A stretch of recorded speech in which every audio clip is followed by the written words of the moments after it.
Kwa wale wanaofuga kuku, hasa kuku wa nyama broiler kama hawa na kuku wa mayai, angalieni design au muundo wa hili jiko. Hili ni pipa la kawaida baada ya kuwa limetolewa ambacho kilikuwemo humo. Wakati mwingine ni kemikali, wengine ni vimiminika mbalimbali, mafuta, lakini baada ya hapo yanauzwa kama mapipa kwa ajili ya matumizi mengine. Unaweza kuhifadhia maji na vimiminika vingine, lakini shambani kwa sisi wafugaji, hii ni malighafi kwa ajili ya kutengeneza jiko kama hili. Kwa hiyo naona hapa linawekwa hii chekecheke kwa ajili ya kuchuja majivu.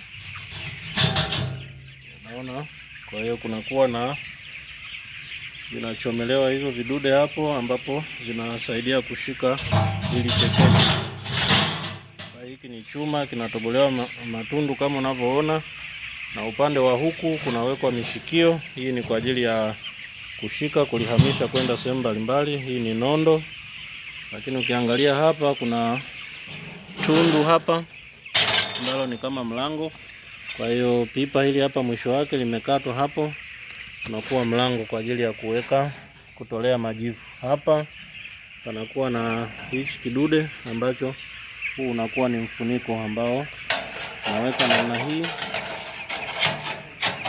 kwa ajili ya majivu, na miguu yake unaona kuna chuma kama hiki kimechomelewa kama hapo. Kwa hiyo ukinyanyua namna hii inakuwa namna hii. Kwa hiyo unaweza kupeleka mapipa yako kwa fundi anayechomelea, ukamwelekeza kutengenezea jiko kwa ajili ya kufugia kuku bandani. Hili linasaidia sana na lina ufanisi mkubwa sana kwa ajili ya kutengeneza ama kuweka mazingira ya joto bandani, hasa kwenye ufugaji wa kuku. Na hapa ukiweka mkaa, unaweka moto, unaingiza bandani na unaweka nafasi kubwa kama unavyoona, au hangaiki, unaendelea kutengeneza joto kwa ajili ya kuku wako. Kwa hiyo mapipa ambayo yameshatumika, yameshatolewa kilichokuwemo ndani, kama ni mafuta au chochote, usiyatupe. Bado unaweza kutumia kwa matumizi kama haya ya kutengeneza majiko kwa ajili ya kufugia kuku.